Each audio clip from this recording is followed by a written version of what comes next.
ఇవాళ China Japan మధ్య ఏం జరుగుతుంది అంటే యూకో ఐలాండ్స్ అని అంటారండి. ఇది ఎక్కడ ఉంటుందంటే జపాన్కి తైవాన్కి 100 కిలోమీటర్ల దూరములో. సో ఇక్కడ జపాన్ అమెరికా కలిసి ఒక మిలిటరీ డ్రిల్ కూడా నిర్వహించారు. జపాన్ తన సరిహద్దుల్లో ఏకంగా 1,00,000 మంది తన డిఫెన్స్ ఫోర్సెస్ను డిప్లాయ్ చేయడం. సో ఇదంతా మీరు చూశారనుకోండి, చైనాకు జపాన్ మధ్య ఏదో జరగబోతుంది, లేకపోతే 1,00,000 మంది. సో టూ బిగ్ ఫిగర్ కదా. మీరు భారత్ సైన్యాన్ని చూశారనుకోండి, మనం డెప్సాంగ్ వ్యాలీ వద్ద 50,000 మందిని మోహరిస్తేనే ఆ రోజు చాలా చాలా సెన్సేషనల్ వార్తగా మాట్లాడుకున్నాం. అలాంటిది జపాన్ ఏకంగా 1,00,000 మందిని తీసుకువచ్చి చైనాకు వ్యతిరేకంగా నిలుపుతున్నారంటే వాళ్ళ ప్రధానమంత్రి తకాచి అంటారు, ఈ మహిళ చాలా చాలా అగ్రెసివ్గా ఉన్నారు. సో ఇవిడేమన్నారు, ఒకవేళ చైనా తైవాన్పై దండయాత్ర చేస్తే రేపు ఇది జపాన్ ఉనికికి ప్రమాదము. ఇలా అనడముతో చైనా వాడు ఒక్కసారిగా మీకు చెలరేగిపోయాడు. వాడేమంటాడు, తైవాన్ అనేది చైనా భూభాగమే, అంటే వన్ చైనా పాలసీ. కాబట్టి ఇవాళ తైవాన్ని విడిగా మీరు ఎలా చూస్తారు? మేము మా దేశంలోకే కదా వెళుతున్నప్పుడు మీకు ఏమిటి ప్రాబ్లం? ఇది చైనా జపాన్ని చూసి అడుగుతుంది. కానీ జపాన్ వాళ్ళు ఏం మాట్లాడుతున్నారు, రేపు ఈ రీజన్లో అంటే 9 డాష్ లైన్ అని అంటారండి. సో మొన్న కూడా మీకు ఫిలిప్పైన్స్ వాళ్ళు మీకు చేపలు పట్టడానికి సౌత్ చైనా సీ సముద్ర తీరాల వద్ద, అంటే ఫిలిప్పైన్స్ సముద్ర తీరాలు కూడా ఉంటాయి కదా, ప్రతి ఒక్క దేశానికి స్పెషల్ ఎకనామిక్ జోన్ ఉంటుంది కదా. అలా వీళ్ళు వెళితే చూడండి, మిజైళ్లకు బదులుగా క్యానాన్స్ను వాడుతున్నాడు చైనా వాడు. అలాగే వాళ్ళ నేవల్ ఫోర్సెస్కి బదులుగా కోస్ట్ గార్డ్స్ని వాడడం. అంటే యుద్ధము చెయ్యడు కానీ బెదిరిస్తూ ఉంటాడు, మీకు వచ్చి ఆక్రమించుకోడు, ఆక్రమిస్తాము అని ఇంటిమిడేట్ చేస్తూ ఉంటాడు. ఇది చైనా వాడి పద్ధతి. సో దీనినంతా చూసిన జపాన్ ఇలా కాదు, నువ్వు ఇలా ఎంతకాలం అందరినీ బెదిరిస్తూ ఉంటావు, మేము మా సైన్యముతో సిద్ధముగా ఉన్నాం. నువ్వు ఒకవేళ తైవాన్ మీద యుద్ధము అంటే ఆటోమేటిక్గా జపాన్ కూడా రియాక్ట్ అవుతుంది. ఇదే విషయమే 2020లో భారత్ కూడా మాట్లాడింది. జపాన్ మన మిత్రదేశం అండి. మోదీ గారు చైనా వెళుతూ ఫస్ట్ జపాన్కే వెళ్ళారు. ఇదే పరిస్థితి భారత్లో ఉండదు. ఇప్పుడు జీ జింగ్పింగ్ పాకిస్తాన్కి వెళ్ళి భారత్కు వస్తున్నా అంటే మనం ఒప్పుకోం, కానీ అక్కడ మార్గం లేదు, మోదీ రావడమే గొప్ప అన్నట్టుగా చైనా వాళ్ళు భావించారు. కానీ మనం ఏం చేసాం, ఫస్ట్ మిత్రదేశం జపాన్కి వెళ్ళాం. ఇవాళ భారత్ జపాన్ కలిసి 6th జనరేషన్ యుద్ధ విమానాలు తయారు చేయడానికి సర్వము రెడీ చేస్తున్నారు. అంటే మన ప్లాన్ మన వద్ద ఉంది. ఇప్పుడు ఏంటి, చైనాకు జపాన్కి మధ్య యుద్ధము వస్తే భారత్కి ఏంటంటే ఆటోమేటిక్గా హిమాలయాల వద్ద ఉండే చైనా ఫోర్సెస్ వెనక్కి వెళ్ళిపోతారు.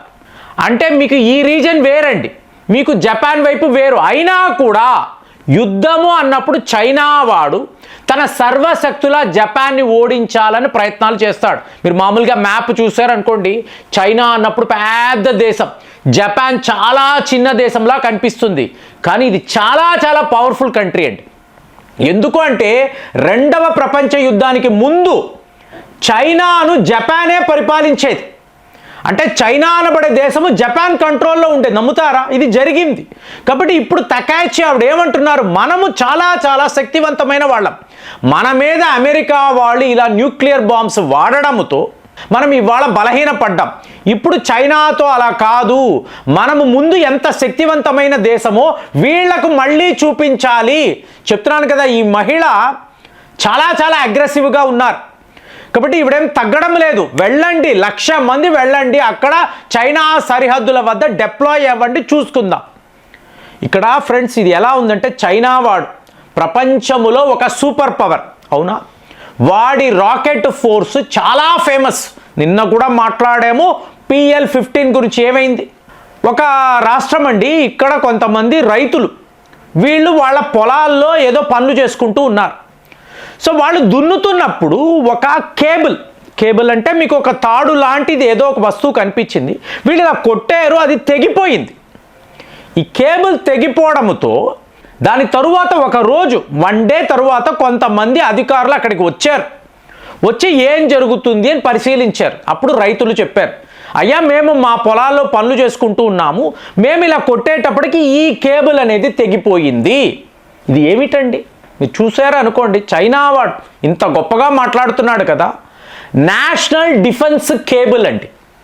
చైనా కమ్యూనిస్టు పార్టీ యొక్క సైన్యమే పీపుల్స్ లిబరేషన్ ఆర్మీ. అందరూ ఏమనుకుంటారు, ఇది చైనా సైన్యం కాదు, ఒక పార్టీ యొక్క సైన్యం. అంటే ఇప్పుడు ఒక బీజేపీ పార్టీ ఉంది, వాళ్లకు అంటూ ఒక విడి సైన్యం ఉంటే ఎలా ఉంటుంది? కాంగ్రెస్ వాళ్ళకు ఒక విడి ఆర్మీ ఊహించగలమా? డెమోక్రటిక్ కంట్రీలో నాట్ పాసిబుల్. కానీ చైనాలో ఒక పార్టీ ఇంత పెద్ద సైన్యాన్ని మెయింటైన్ చేస్తున్నారు. మీకు ఏమైందో చెప్పమంటారా? ఈ నేషనల్ డిఫెన్స్ కేబుల్ ఎప్పుడైతే తెగిపోయిందో 2 రోజుల పాటు డిఫెన్స్ కమ్యూనికేషన్ అనేది ఆగిపోయింది. మామూలుగా భారత్లో ఇలాంటి ఒక పరిస్థితి, మీకు కేబుల్స్ ఉంటాయి కదా, పెద్ద పెద్ద రేడార్స్ ఉంటాయి, ఎయిర్ డిఫెన్స్ సిస్టమ్స్ ఉంటాయి, కంట్రోల్ రూమ్స్ ఇవన్నీ ఉంటాయి కదా. ఎక్కడో ఒక కేబుల్ తెగిపోయింది అనుకోండి, వెంటనే మీకు బ్యాకప్ ప్లాన్ ఉంటుందండి. ఎందుకంటే ఇది దేశ రక్షణ కదా, దేశ రక్షణే ఉంది. మనమే ఎన్నో వ్యాపారాలు చేస్తూ ఉంటాము, ఒక ప్లాన్ వేస్తాము.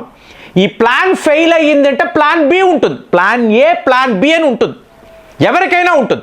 ఇది లేకపోతే మీరు వ్యాపారానికే పనికిరారు. అలాంటిది చైనా ఎంత పెద్ద దేశం, ఒక కేబుల్ కట్ అయితే 2 రోజుల పాటు వాళ్ళ డిఫెన్స్ కమ్యూనికేషన్ ఒక 400-500 కిలోమీటర్ల దూరం వరకు కూడా ఆగిపోయింది.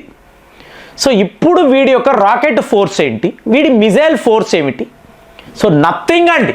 సో ఇది ప్రపంచానికి తెలిసి, ఓహో ఇంతేనా వీడి సీన్. సో ఇప్పుడు జపాన్తో ఒక కాన్ఫ్లిక్ట్ అనుకోండి, ఇక్కడ పాకిస్తాన్ వాడు వణుకుతాడు, బంగ్లాదేశ్ వాడికి ఏం చెయ్యాలో తెలియదు. చైనా వాడిని చూసుకునే కదా ఇంతలా రెచ్చిపోతున్నారు. ఇప్పుడు చైనా అనే ఒక యుద్ధంలో ఉంది, ఒకవైపు తైవాన్తో, ఇంకొక వైపు జపాన్తో, వీళ్ళకి సపోర్ట్గా నిలబడే అమెరికా. ఈరోజు జపాన్ అమెరికా కలిసి జాయింట్ డ్రిల్స్ నిర్వహిస్తున్నారు. సో ఈ పరిస్థితుల్లో ఆటోమేటిక్గా ఆసియా ఖండంలో భారత్కి ఎన్నెన్ని అవకాశాలు. సో నిన్న కూడా మాట్లాడాం కదా, 2026 అనేది చైనాకు ఒక పీడకలలా మారబోతుంది. ఎన్ని రంగాల్లో వాడు ఇబ్బంది పడతాడు అంటే, 2020లో వాడు చేసిన ఈ తప్పు భారత్ను ఎదిరించాలి అని అనుకున్నాడు. దాని యొక్క రిజల్ట్స్ నెక్స్ట్ 5 ఇయర్స్లో చైనా వాడు ఎలా చూడబోతున్నాడు. We won't forget, we won't forgive. So వాడిని మనం విడిచిపెట్టము, అలాగే వాడిని క్షమించం, ఈ రెండూ ఉంటాయి. ఈ పరిస్థితుల్లో చైనా ఎంత వీక్ పొజిషన్లో ఉంది. మీకు ఎక్కడ చూసినా అండి పెద్ద పెద్ద ఫ్యాక్టరీస్లో గ్యాస్ లీక్ అనేది మనకు కనిపిస్తుంది. ఒక దగ్గర 2 దగ్గర అంటే వేరండి. యావత్ చైనాలో పెద్ద పెద్ద ఫ్యాక్టరీస్లో మిస్టీరియస్గా ఇలాగ గ్యాస్ లీక్ అవ్వడం అంటే ఎక్కడో ఎవరో సాబోటాజ్ చేస్తున్నారు. ఈ పైప్ లైన్ కట్ అయింది చూసారా, కేబుల్ కట్ అయింది, ఇది కూడా ఒక సాబోటాజ్. ఎవరో పని కట్టుకొని చైనా యొక్క పీపుల్స్ లిబరేషన్ ఆర్మీ మీద, వాళ్ళ కమ్యూనిస్టు పార్టీ మీద, జీ జింగ్పింగ్ మీద ప్రతీకారము తీర్చుకోవాలని అనుకుంటున్నారు. ఇది చైనాలోనే జరగడం కాబట్టి ఇవాళ జపాన్, ఎప్పుడూ కూడా కామ్గా ఉండే జపాన్ ఈరోజు 1,00,000 మంది సైనికులతో చైనాను ఎదుర్కోవాలని రెడీగా ఉన్నారు. అమెరికా వాడు కూడా వాడి సైన్యముతో వస్తున్నాడు.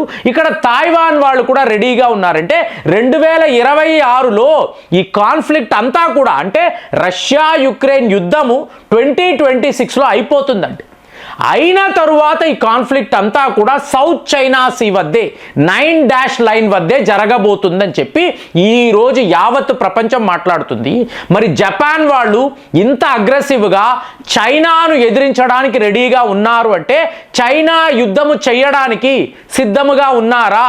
చాలా బలహీన పడిపోయారు, కానీ చాలా బలంగా ఉన్నట్టు ప్రపంచానికి చెప్తున్నారు.